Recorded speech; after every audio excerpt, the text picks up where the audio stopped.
130,000 men. That is the number of Allied personnel who become prisoners of the Japanese in February 1942, a surrender unprecedented in British military history. Among them, a singular figure, a surgeon whose very name becomes synonymous with defiance and compassion in the face of unimaginable brutality. He is not yet among those captured in Singapore, but his path is irrevocably set by the cataclysmic events unfolding across the Pacific. How does one man's unwavering resolve emerge from such a monumental collapse? The year is 1942. The Pacific theater of World War II explodes with ferocious speed. The Japanese Imperial Army sweeps through Southeast Asia with overwhelming force, shattering Allied defenses. In this maelstrom, we find Edward Ernest Dunlop, an Australian surgeon of extraordinary caliber. Born on July 12, 1907, in Majors Plain, Victoria, Australia, Edward Dunlop grows up on a farm, learning the value of hard physical labor from an early age. His intellect shines early, leading him from a pharmacy apprenticeship in Benalla to Melbourne, where he earns a scholarship to study medicine at the University of Melbourne in 1930. He graduates with first-class honours in 1934, having already distinguished himself not only in academics but also on the rugby field, representing Australia as a Wallaby in 1932. He also becomes the university's amateur heavyweight boxing champion. Commissioned into the Australian Army Medical Corps as a captain in 1935, Edward Dunlop's early military career takes him to the Middle East, serving in Jerusalem, Greece, Crete, and as a senior surgeon in Tobruk. These experiences hone his surgical skills and administrative acumen, preparing him for a trial that no training could fully anticipate. His nickname, WWII, acquired during his university days as a pun on the popular Dunlop tires, belies his boundless energy and fierce determination. In February 1942, Edward Dunlop, now a temporary lieutenant colonel, finds himself in Bandung, Java, commanding the No. 1 Allied General Hospital. He is tasked with setting up medical facilities to care for the mounting casualties as the Japanese juggernaut bears down on the Dutch East Indies. The odds are stacked against the Allied forces, a polyglot army of British, Indian, Australian, and Dutch troops, many undertrained and ill-equipped. The fall of Singapore just days earlier, on February 15, 1942, has sent shockwaves through the region, a stark warning of the fate awaiting Java. The strategic situation in February 1942 is dire, a cascade of Allied defeats across the Pacific. The Singapore strategy, designed to protect British interests in Asia, has catastrophically failed. Two British battleships, HMS Prince of Wales and HMS Repulse, sent to defend Singapore's naval base, are sunk by Japanese aircraft on December 10, 1941, leaving the region without significant naval protection. The Japanese advance down the Malay Peninsula is swift, covering 700 kilometers in just 2 months. On February 8, 1942, Japanese forces, estimated at 23,000 troops, begin their amphibious landings on Singapore Island, overwhelming the 22nd Australian Infantry Brigade. The island's main defensive weapons, its 15-inch coastal guns, are destroyed by February 13. By February 15, Lieutenant General Arthur Percival, the British commander, makes the difficult decision to surrender, as the city's water supply is virtually exhausted and military supplies are critically low. Some 130,000 Allied personnel, including approximately 15,000 Australians, become prisoners of the Japanese. British Prime Minister Winston Churchill describes it as the worst disaster and largest capitulation in British history. As Singapore falls, the focus shifts to Java, where Edward Dunlop and his medical unit are now positioned. The troops sent to Java, including the Australian Imperial Force, AIF, arrive with limited weapons and ammunition, and are even dressed in inappropriate winter uniforms, a stark testament to the chaotic and unprepared Allied response. Their mission is to assist the Dutch in defending against the relentless Japanese onslaught. The command structure is fractured, and skepticism about the ability to hold Java is widespread. Intelligence reports consistently underestimate Japanese capabilities while overestimating Allied defensive strength. The reality on the ground is grim. Units are understrength, many are only partially trained, and equipment is scarce. Edward Dunlop faces institutional resistance and overwhelming physical conditions. The #1 Allied General Hospital at Bandung is a beacon of hope in a rapidly darkening landscape, but its resources are stretched to breaking point even before the full weight of the battle descends. The sheer volume of anticipated casualties, combined with the tropical diseases already endemic in the region, presents an almost insurmountable challenge. He understands that conventional medical practices will soon become impossible. The Japanese air raids have already begun, targeting infrastructure and causing widespread civilian casualties. The hospitals in Singapore are overflowing, with improvised operating theaters and men wounded multiple times by shrapnel. Edward Dunlop knows that Java will soon face the same fate. No one believes it is possible to halt the Japanese advance. They are about to be proven catastrophically wrong. As February 1942 draws to a close, the Japanese war machine tightens its grip on the Dutch East Indies. The Allied forces on Java, a mixed bag of some 40,000 British, Australian, Dutch, and American troops, find themselves isolated and outmatched. Edward Dunlop, at the #1 Allied General Hospital in Bandung, works tirelessly. His days are a relentless blur of triage, surgery, and administration, preparing for the inevitable wave of wounded. He organizes what meager supplies he can, improvising where necessary, his deep medical knowledge and practical farm upbringing proving invaluable. The Japanese Imperial Army, having secured Singapore, now turns its full attention to Java. On February 28, 1942, they launch their invasion, landing troops at several points across the island. The Allied command, already demoralized by the loss of Malaya and Singapore, struggles to coordinate a coherent defense.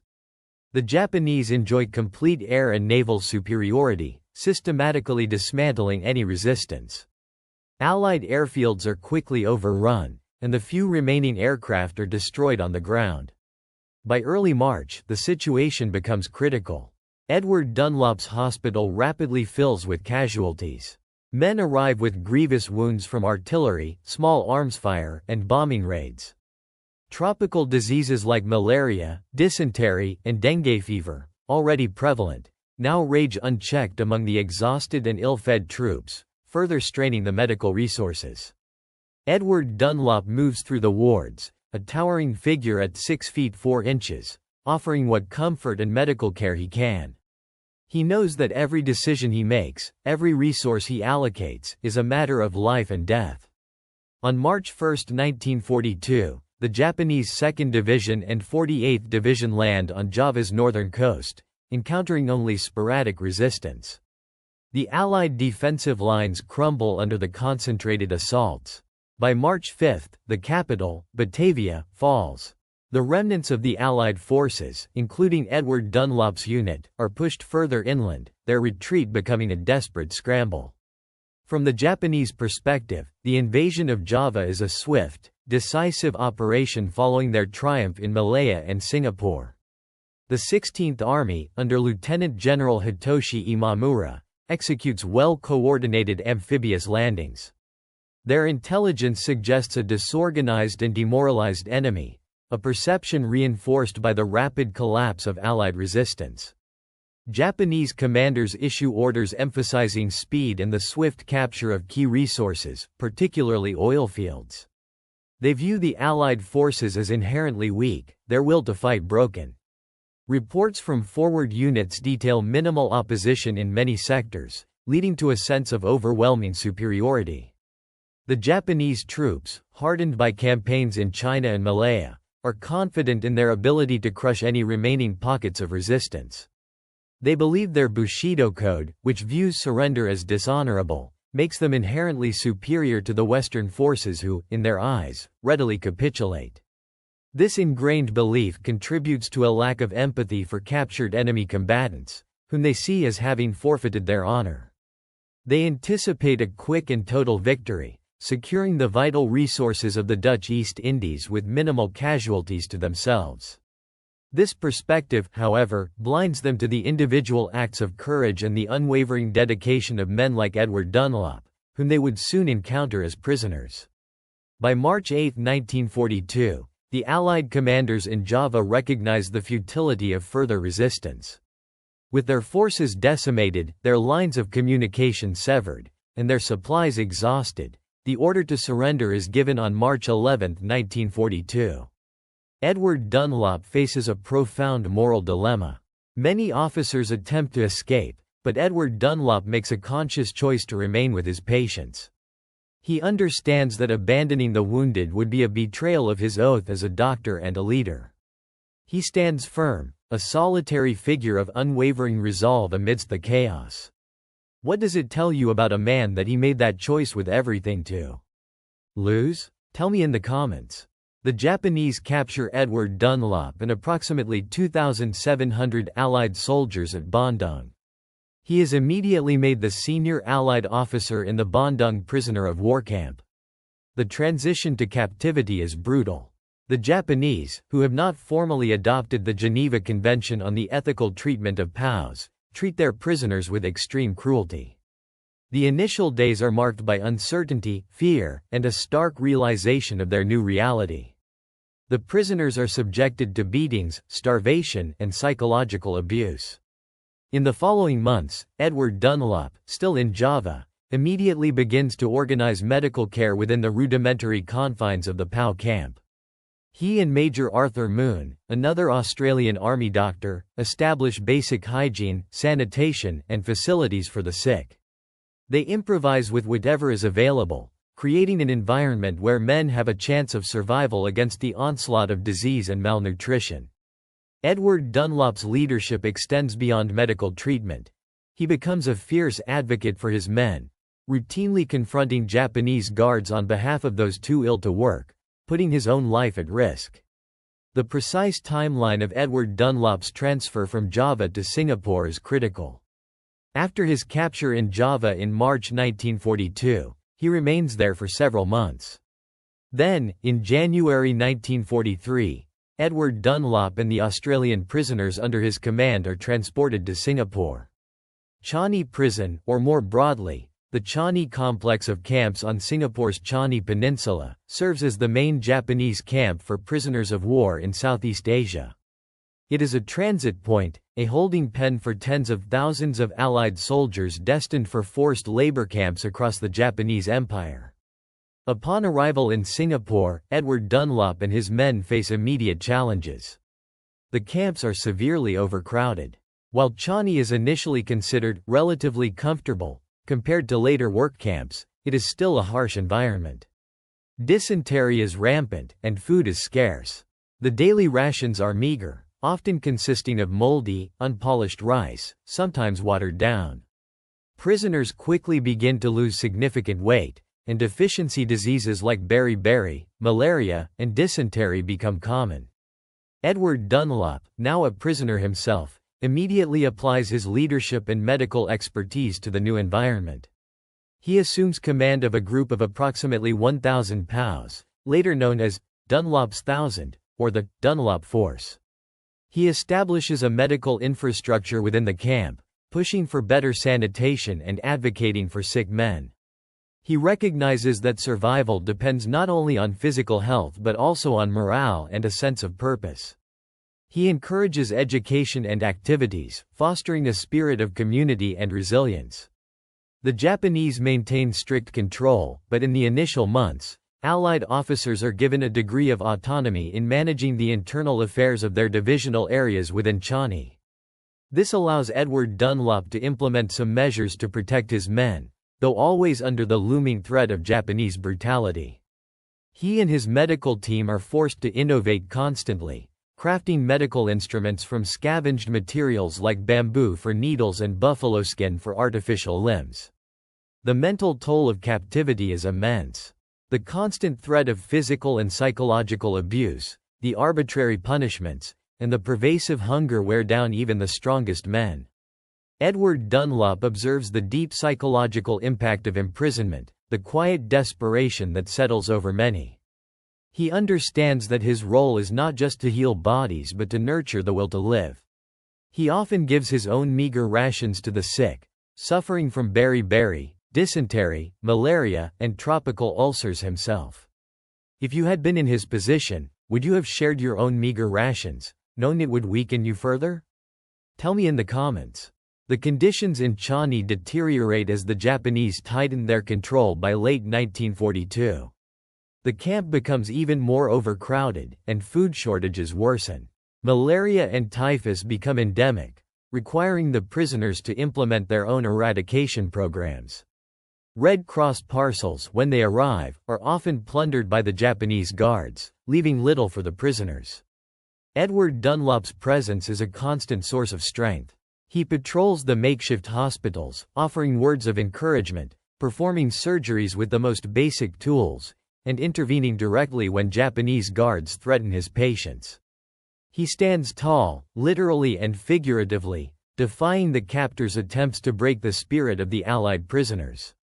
In one documented instance, he physically interposes himself between a blind amputee and Japanese soldiers who intend to kill the man, believing his life to be worthless. Edward Dunlop's courage saves the man's life. The experience in Singapore, though a precursor to the horrors of the Burma-Thailand Railway, solidifies Edward Dunlop's reputation as a compassionate leader and a defiant protector of his men. The conditions test the limits of human endurance, pushing men to the brink of despair. Yet, in the midst of this suffering, Edward Dunlop establishes a model of care and resistance that will serve him and his men in the even more brutal trials to come. His ability to maintain military discipline and provide for the physical, mental, and spiritual needs of his men within the Japanese-controlled environment is truly remarkable. Consider the immense pressure on Edward Dunlop, a doctor and an officer, to maintain order and hope under such brutal conditions. His men are starving, sick, and beaten, yet he must inspire them, heal them, and protect them. Every day presents a new ethical and practical challenge. He must navigate the capricious cruelty of the Japanese guards while upholding the principles of his profession. He must make life and death decisions with virtually no resources, relying on ingenuity and sheer force of will. The Japanese view the Allied POWs as inherently inferior, having surrendered, which is considered a profound dishonor in their military culture. This mindset fuels the systemic abuse and neglect. Edward Dunlop, however, refuses to accept this dehumanization. He insists on treating every man with dignity, regardless of rank or condition. He fights for every extra scrap of food, every piece of medicine, every moment of rest for his ailing men. By the end of 1942, the Japanese war effort in Southeast Asia continues unabated. The need for a railway linking Thailand and Burma becomes critical for their logistical supply lines. Tens of thousands of POWs, including those in Singapore, are earmarked for this monumental and deadly project. Edward Dunlop and his force are among them, their time in Singapore drawing to a close. The relative comfort of Changi, however grim, is about to give way to an even more hellish existence. What does it take for a man to repeatedly risk his own life to save others when his own survival is so precarious? Tell me in the comments. On January 20, 1943, Edward Dunlop, now officially a lieutenant colonel, and approximately 1,000 POWs, are transferred from Singapore to Thailand. They are destined for the Burma-Thailand Railway, a project that will claim the lives of an estimated 13,000 Allied POWs and 100,000 Asian laborers. This marks the end of Edward Dunlop's direct imprisonment in Singapore, but the lessons learned, and the leadership forged in those difficult months, will prove vital in the unimaginable trials that lie ahead on the Death Railway. The humid air hangs heavy and still, thick with the stench of disease and despair. It is a moment in late 1942, within the confines of a Singaporean POW camp, a temporary stop before the hell of the railway. Edward Dunlop stands before a Japanese guard. The guard, a wiry man with a cruel glint in his eye, holds a bamboo cane, its tip tapping impatiently against his thigh. Before them lies a British sergeant, thin and feverish, racked by acute dysentery. He has collapsed during a roll call, unable to stand, his body racked with tremors. The Japanese guard screams, demanding the sergeant rise, accusing him of feigning illness to avoid work. He raises the cane. Edward Dunlop steps forward, his 6'4" frame casting a shadow over the prostrate man. He speaks calmly, clearly, in a voice that carries authority despite his own emaciated state. He explains, in measured Japanese, that the sergeant is gravely ill, on the verge of collapse, and requires immediate medical attention, not punishment. The guard's eyes narrow, his face contorting in a sneer. He views Edward Dunlop's intervention as insubordination, a challenge to his authority. He shouts, "You, too, are a prisoner. You speak for this dog?" Edward Dunlop does not flinch. He reiterates the medical facts, detailing the symptoms, the risk of death without care. He insists that punishing a dying man serves no purpose, that it will only hasten his demise and deplete the already dwindling workforce. The guard's hand tightens on the cane. Other prisoners watch, their faces a mixture of fear and desperate hope. They know Edward Dunlop's reputation for standing up to the Japanese, and they know the brutal consequences such defiance can bring. Beatings are common, often for far less provocation. The guard, his face reddening, raises the cane higher, threatening Edward Dunlop directly. He yells that Edward Dunlop will be punished for interfering, for his insolence. Edward Dunlop meets his gaze, unwavering. He places his body between the guard and the sick sergeant, a human shield. He does not resort to threats or aggression, but to an unyielding moral force, a quiet determination that radiates from him. He simply states, "If you wish to strike him, you must strike me first.